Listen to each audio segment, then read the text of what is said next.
साथियों, अब हमारा टॉपिक है हॉट स्पॉट, जिसको जानेंगे जिसे क्या कहते हैं।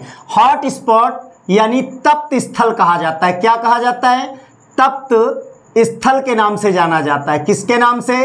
तप्त स्थल के नाम से जाना जाता है। सबसे पहली बात हम करेंगे कि हॉट स्पॉट क्या है।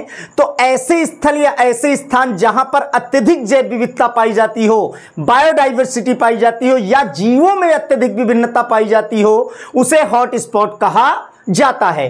प्रश्न बनता है भारत में इनकी संख्या कितनी है?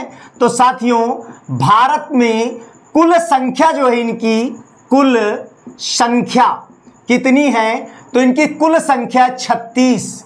ठीक है, विश्व में, सॉरी भारत की बात नहीं कर रहा हूं मैं, विश्व की बात कर रहा हूं, विश्व में। जबकि भारत में अगर मैं बात करूं तो भारत में टोटल हैं 4। वो कौन कौन से हैं 4 मैं क्रमशः लिख देता हूं। सबसे पहले बात करूंगा तो आपका पूर्वी हिमालयी क्षेत्र और पश्चिमी घाट। तो पहला कौन सा आएगा?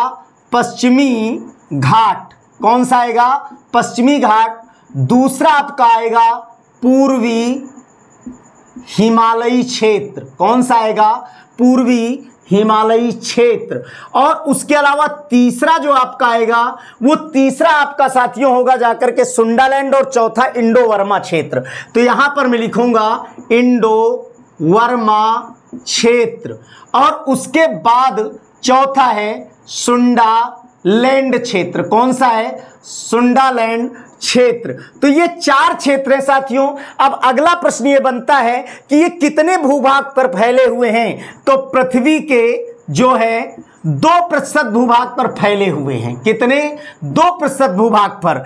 और टोटल जैव विविधता का जो संरक्षण करते हैं वो कितना करते हैं? तो कुल 30% क्या करते हैं? जैव विविधता संरक्षण। क्या करते हैं? जैव विविधता संरक्षण।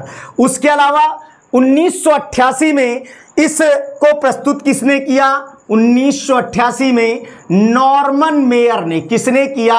नॉर्मन मेयर नामक वैज्ञानिक ने इसको क्या किया? प्रस्तुत किया। तो इस तरह से हॉट स्पॉट की एक सामान्य जानकारी थी, इसको नॉर्मन मेयर ने प्रस्तुत किया, 1988 में किया। विश्व में कुल संख्या 36 है, भारत में 4 है, और कुल भूभाग के 2% क्षेत्र पर फैले हुए हैं।